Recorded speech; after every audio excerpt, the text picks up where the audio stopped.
What about it, YouTube? All right, let's talk about the 5 steps of grief and how they can be applied to the 5 steps of the noticing. And we'll walk through those together. All right. Now, when it comes to the 5 steps of grief, you've got denial, and then you've got anger, bargaining, depression, and then acceptance.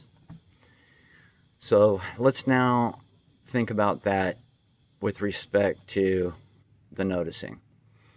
So the usual suspects will want you to stay in the level of denial, okay, when you're given the information. When something occurs, headline, a meme, something happens, they want you to stay with denial.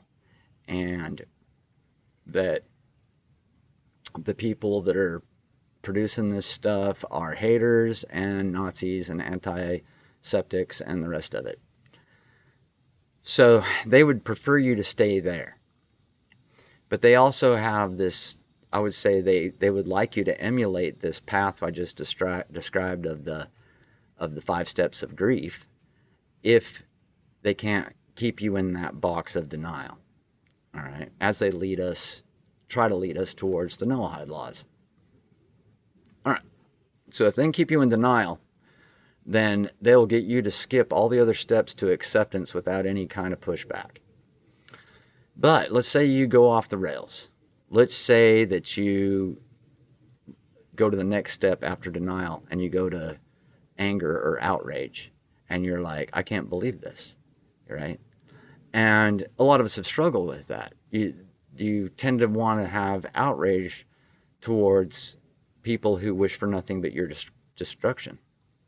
The destruction of everyone outside of that group, and particularly Christians, and particularly white Christians, and particularly white male Christians would be their number one target. So when you figure out that that's you, a natural response would be outrage. Now, some might step to the next level of bargaining, like, well, maybe they're not, right, not all this way. Maybe we can work with them, communicate with them to come to some kind of resolution. But from there is a split off in the noticing.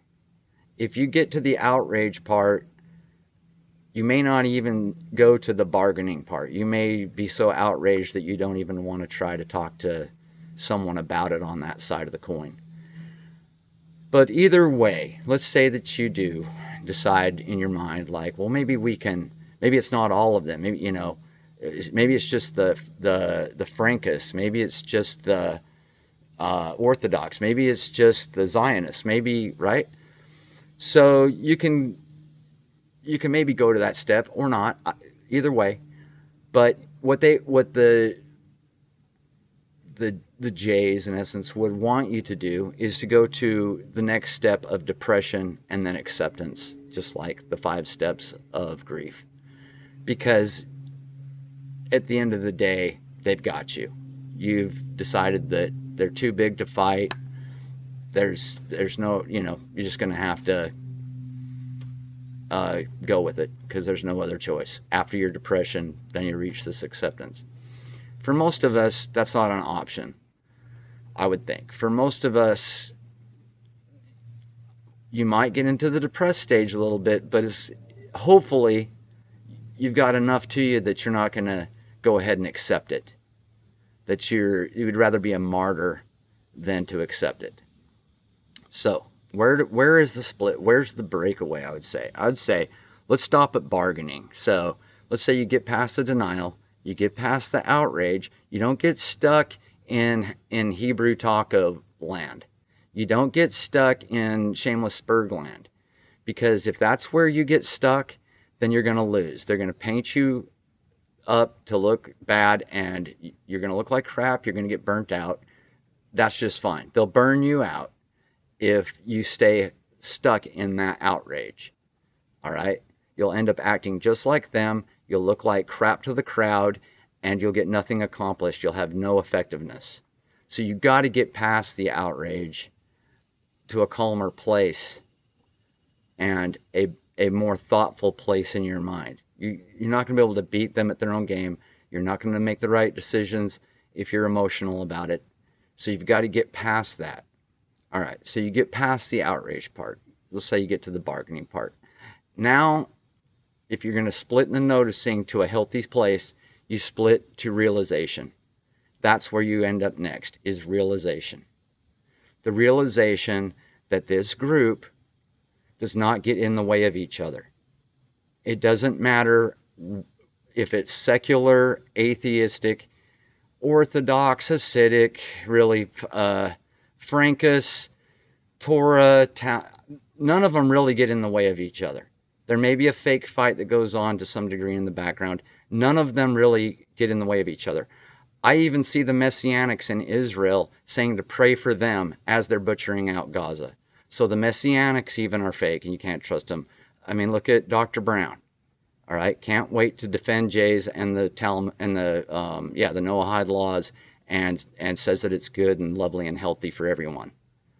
Yet he claims to be a believer in Christ. None of these Jays can lose their Judaism identity, even when they say that they're Messianics. They still want to take up for the Jays.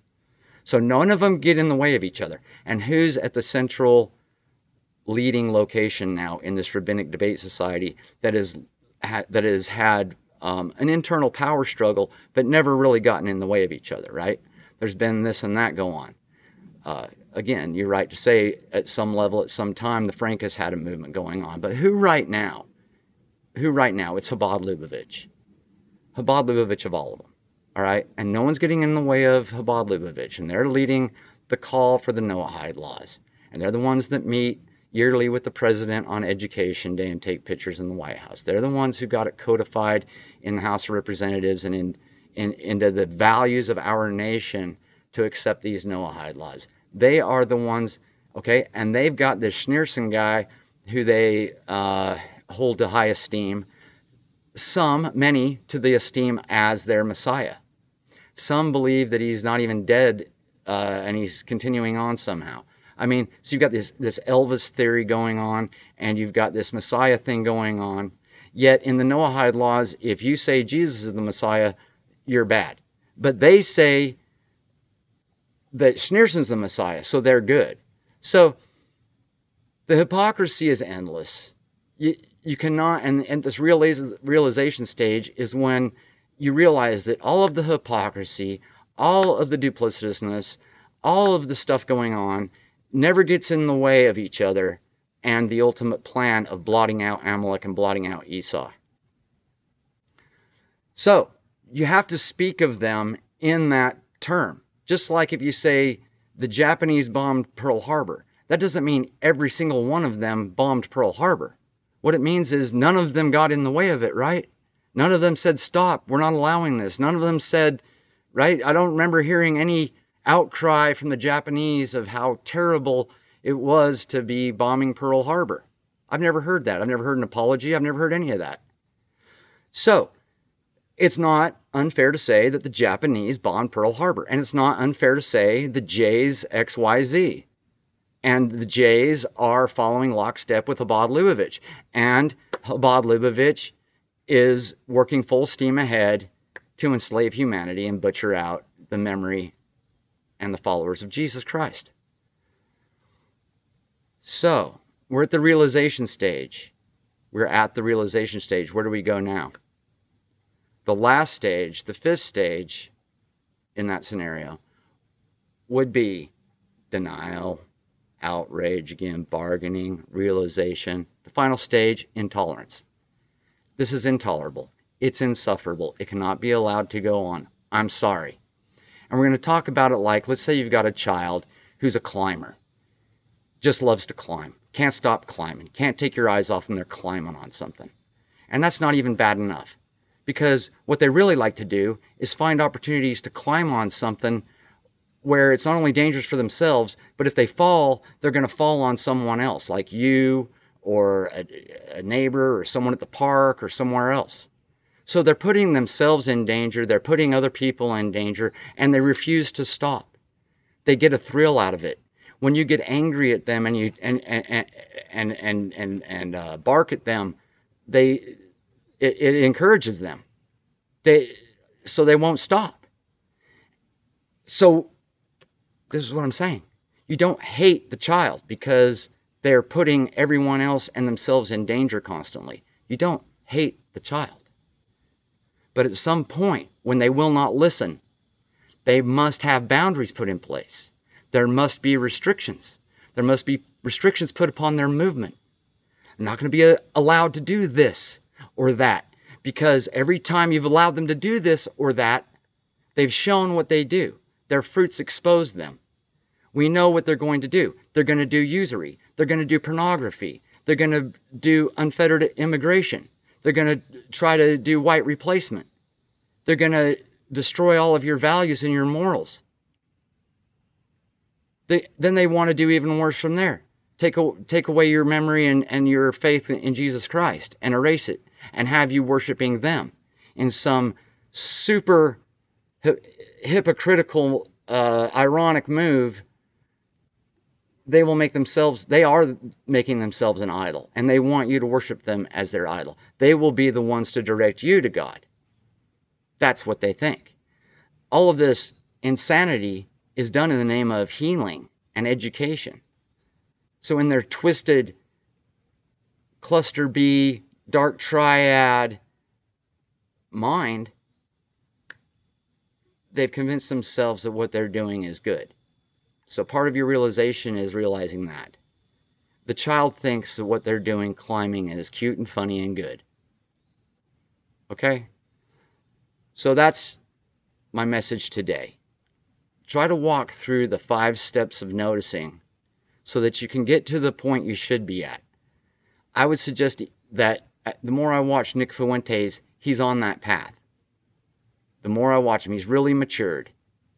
And so if you want an example of someone who's got a huge influence, who's embracing these steps that I'm talking about, it's Nick. He's always interlacing his faith into his argument, and he's unshaken and he doesn't waffle, and that shows a lot that inside he's unblemished. And that's how we win, is being unblemished and just putting up boundaries to that which is intolerable. All right, God bless.